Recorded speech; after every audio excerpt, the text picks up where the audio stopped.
Welcome to a Delta Tall Alumni Association update. I hope everybody's enjoying their fall time. October has flown by, and it just seems like yesterday we were in the summer months. So let's get right down to it. The Alumni Association would like to pass on their condolences to board member Andy Clark. He unfortunately had to experience the sudden passing of his father.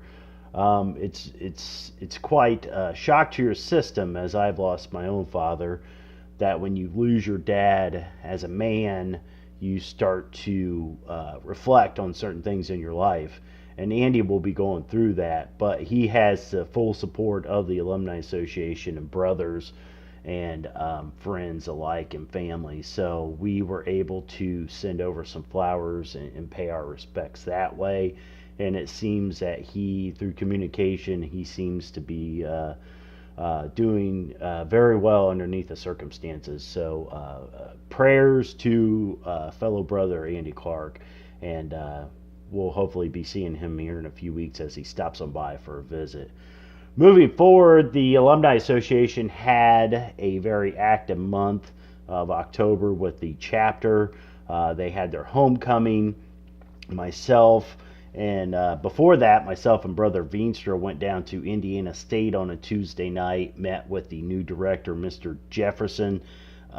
We covered that on the conference call, and we had a very productive meeting.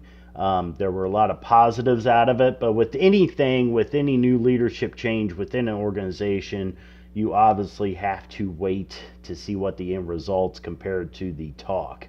The talk was very simplified and very straightforward, and that's what we appreciated. And furthermore, I'd like to announce that I am the temporary advisor to Delta Tall chapter. We have no search yet for an advisor there on campus because we're trying to still clean up some things and get some policies implemented.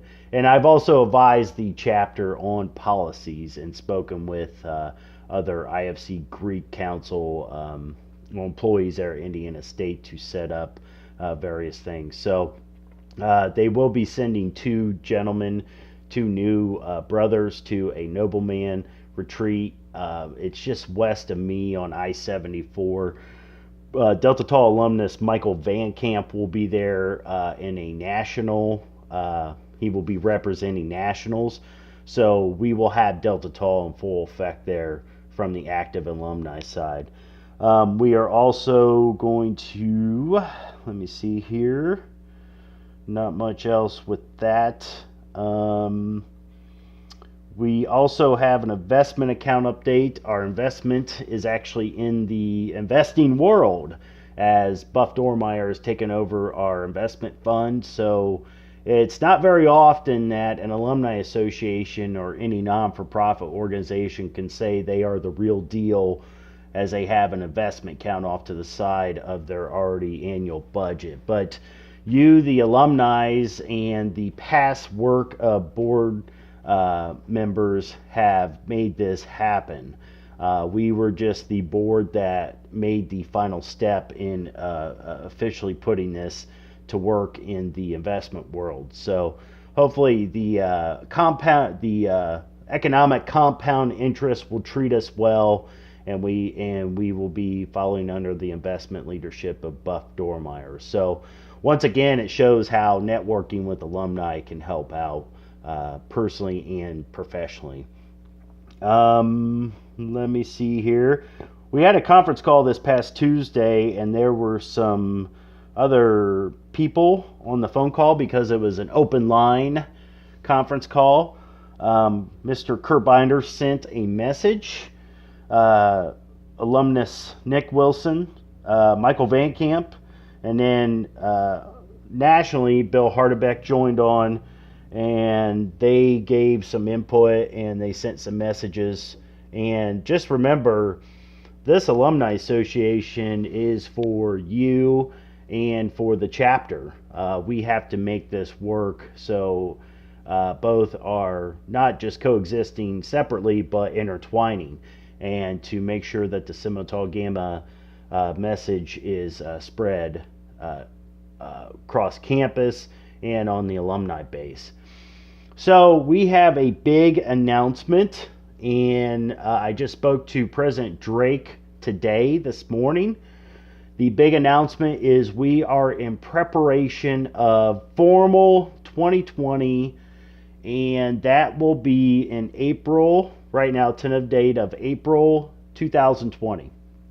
So that will coincide with the 100 years of Sigma Tau Gamma, and that will also coincide with the 30 years of Delta Tau chapter. Now, we are doing this so you guys can set your calendars aside and venture down to Indianapolis and celebrate that weekend, catch up with friends from the past, meet the current chapter, and just have a great brothership weekend. So that's why we're saying clear your calendars for April 2020. And look, I know it's easy to be busy, but in order to, it's just kind of like being a volunteer on this board. We can all make the time, and that's why we're getting the date out there. President Drake is doing some things behind the scenes to help secure a location, like hopefully by next month, and rates, so you can start paying on some of this. It won't be very expensive at all. In fact, some of the hotel rates I heard from President Drake, with some of the preliminary numbers, are going to be very, very cheap. And it's going to be in the Indianapolis area. I can't say if it's going to be downtown or north side, but we have a situation working where President Drake is being able to probably secure something within the next 4 to 8 weeks, probably 6 weeks. So that is our big announcement. We are working on formal 2020. It will be in Indianapolis, Indiana. So clear your calendars, plan ahead, and we will keep you updated. I want you guys to have a great Halloween, and we'll probably see you in the month of November. Thanks.